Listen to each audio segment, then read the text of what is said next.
Akatambi kano kengena maaso n'okubanga nkulaga katambi ka maama wa Gravity Omutujju. Kati nno omugenzi awo n'ogenze maaso n'okuba nti olaba mama yali atambudde kuviira ddala Fort Portal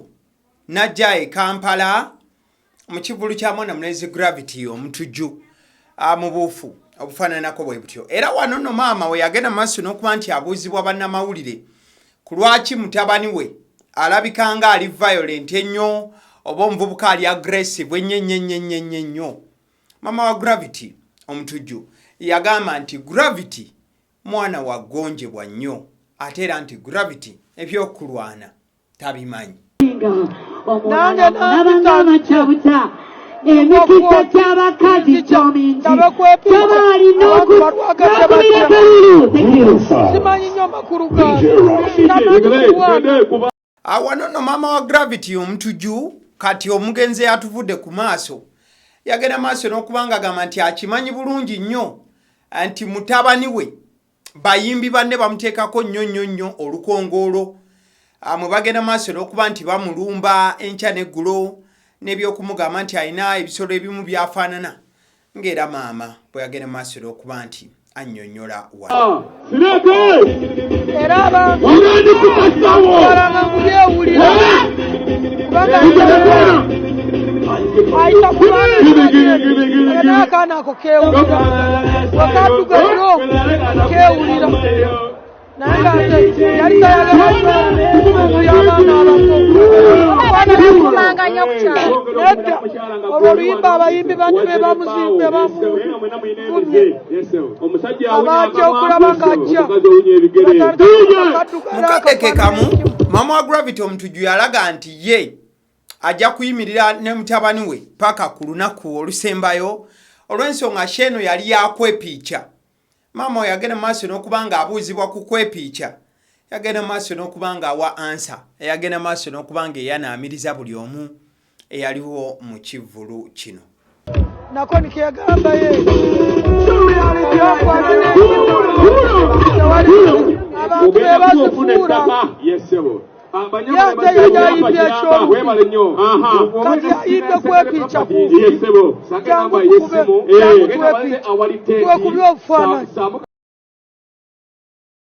Still muzimu ku nnyimba Gravity Omutujju zagenda maaso n'okuba nti akuba wano na wali mwe mwali n'oluyimba olumanyiddwa nga ennyama.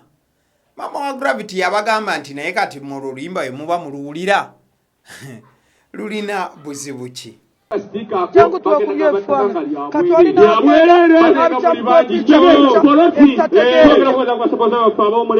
kati ayimba ennyama etali mugumba era n'ogiwulira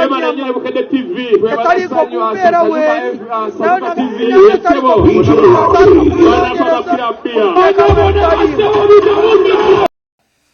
Still mama wa Gravity ku lunaku olwo yali awerekeddwako muganda wa Gravity Omutujju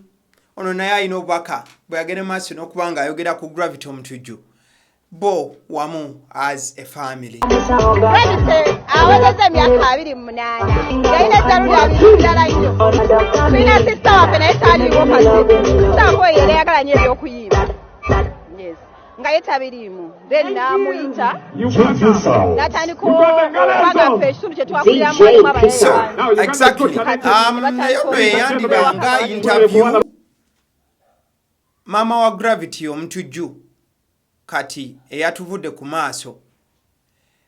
gye yasembayo genda maaso n'okuba nti yakola era kwe kuyinza okuba nga okwogerako okwasembayo publicly eri ab'amawulire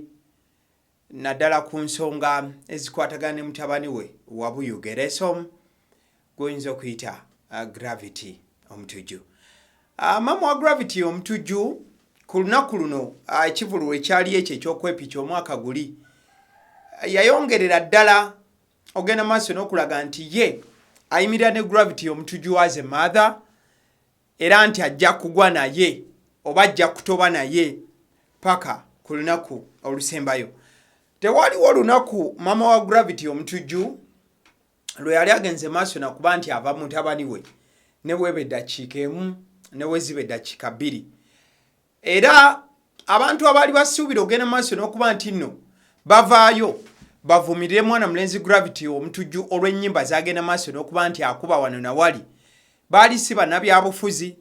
baali si bannakatemba baali si ba musician banne ba Gravity Omutujju wabula omuntu gwe baali basuubira okuba nti ajja kuvaayo ayogereko ne Gravity Omutujju akyuse ekika kya music kyakuba oba ennyimba abamu ze balowooza nti no tezigwanidde omuntu oyo yali omu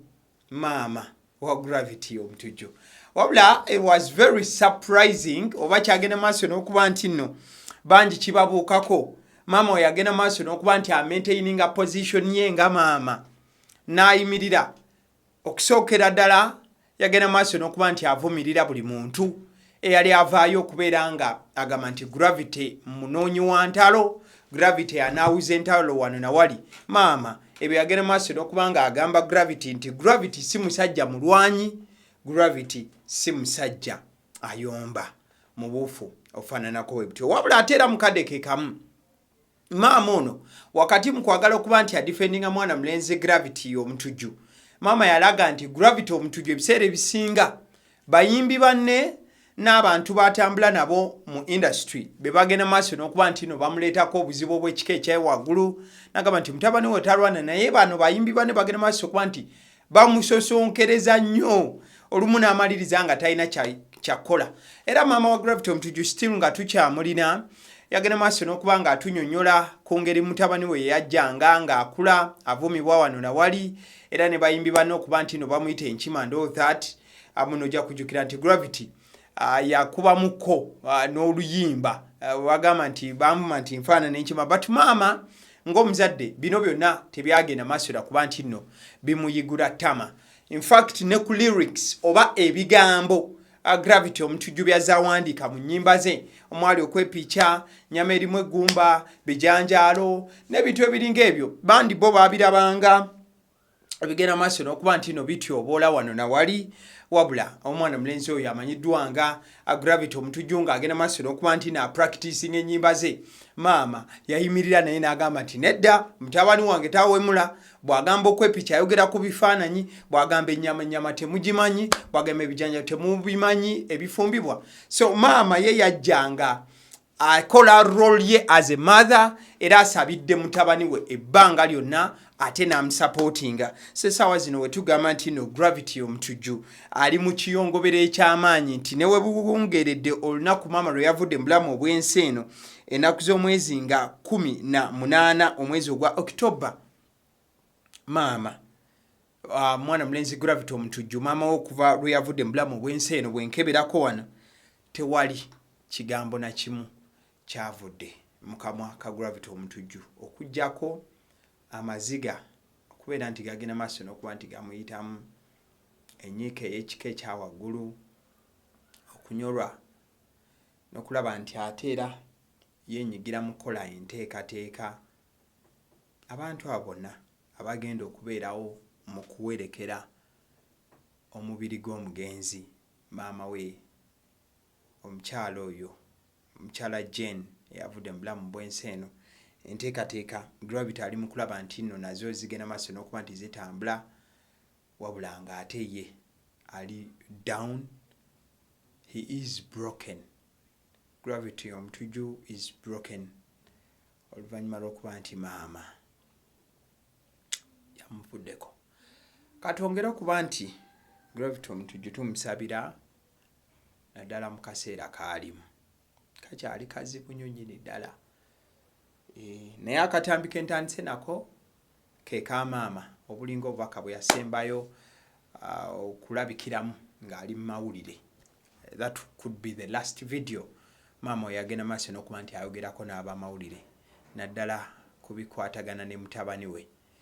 bwe babadde batambula era bwe baagalana ennyo nga maama n'omwana Gravity Omutujju tukyamuweereza ssaala n'okulaba nti Katonda amusobozesa okuyita mu kyonna kyagenda maaso n'okuba nti ayitamu agaliwo tugenda maaso n'okuba nti no tukuŋŋaanyako information eya mami kati omugenzi wamu n'embeera mwana mulenzi wa Byeyasemba Gravity Omutujju gyagenda maaso n'okuba nti ayitamu. Rest in peace mukyala Kajoyina Jen Maama wa Gravity Omutujju. Abasiddi omusunsuzi lyerinnya eryange agaliwo gwe mukutu likinga video eno. Thank you so much.